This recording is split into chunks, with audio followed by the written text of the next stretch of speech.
Well, here we are, still at SIHH, still with Justin, Sandra, Andrew and myself. But this time we're going to talk about watches that maybe cost a little bit more in the way of cash. Mm-hmm. We're going to talk about 10 to 20,000. Justin, how about you start us off? This one is a really easy one for me. All right. Jaeger-LeCoultre Polaris World Time Chronograph. Boom. I mean, that's what they do. Yeah.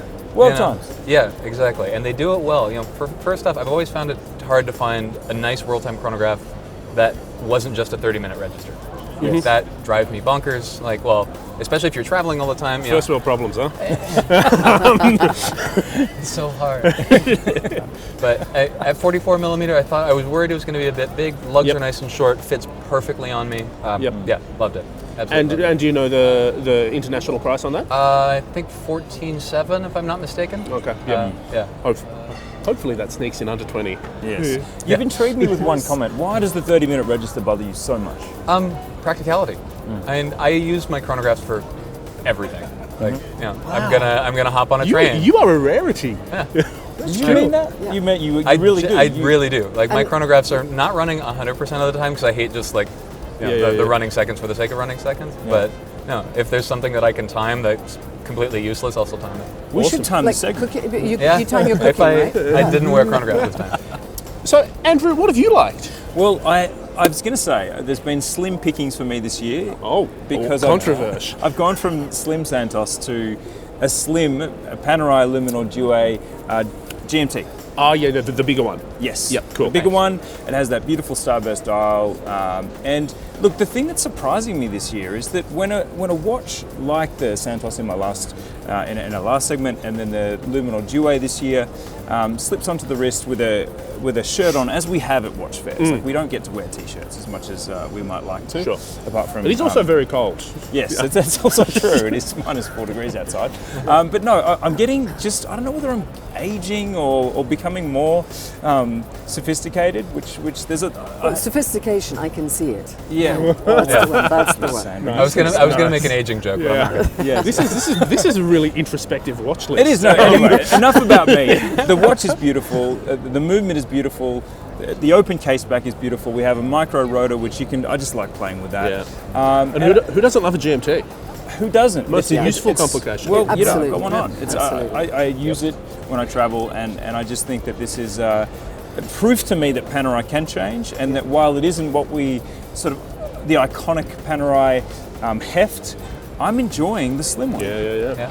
And I think to your point about a GMT being super useful, I mean, we all travel, we all want to wear a GMT, but we don't want a thick GMT. Yeah, and the fact that it is a little tools. slimmer just makes more sense of it. It does, and it makes it, obviously the architecture is it's clever in that way. It's a gentleman traveller's watch. It is, from one gentleman traveller to a lady. gentlewoman traveller. Wow. Sandra. And this is the category that I found the most difficult. Yes, funnily enough. This went right to the wire in terms of... It really did. The scribbles got more intense. The scribbles got very intense.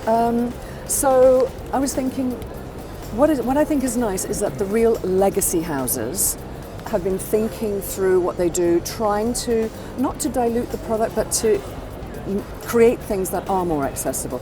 And I was gonna go Memovox Polaris because I love the whole story of it. I love what it is. A diving watch with an alarm. Come on, how cool is that? I just love it. Random. But you've talked about Jaeger already, so I'm going to go for the Vacheron Constantin 56. Oh, yeah, cool. Yes, Good call. big release. Very good Yeah, call. the automatic. So Yeah. the simpler the dial, because I think with the simplicity, you really get that feeling of the beauty of the dial, and dare I say, a bit retro. But but they've done it really well. It doesn't look like pastiche. Yeah, and it's the same shape. Yeah. But it is updated. Exactly. It's a bit sort of stronger. It's a bit Exactly. It's and you nice. get a Vacheron in that price bracket. Yes. With the finishing, with everything that Vacheron stands for. Yeah. Who'd have thunk it? In the steel case, again, the steel case makes it feel a little more modern and younger and easier. I love it. Yeah, cool. Simple is harder than complex. That's what Steve Jobs said. Yep. Yeah. And I think pieces like that prove it. Yep. Yeah. I guess it's up to me to wrap it up. One thing that he sort of comes into real focus at places like SIHH is that sort of emphasis on what they call in the industry a novelty. There's that sort of real pressure to have something new, something incredible, something never before seen. So not gone with one of those. I've gone with what they call a dial variation. That is often it's a little. Sometimes it's sort of spoken about. Dial variation. It's spoken about derivatively. It's like, oh, they only had a dial variation. But this is one from your listener Dan. It's their Classico, which I really loved last year with the blue guilloche dial. This time they've done one with like a jet black enamel, and it's a really good watch. Like, if you want some fine watchmaking that has something unique in the dial that you're not going to tire of, it's not novel, it's timeless. And look at that, hey? Yeah, I got a little bit of goosebumps little there. taglines there, and it's quite well priced.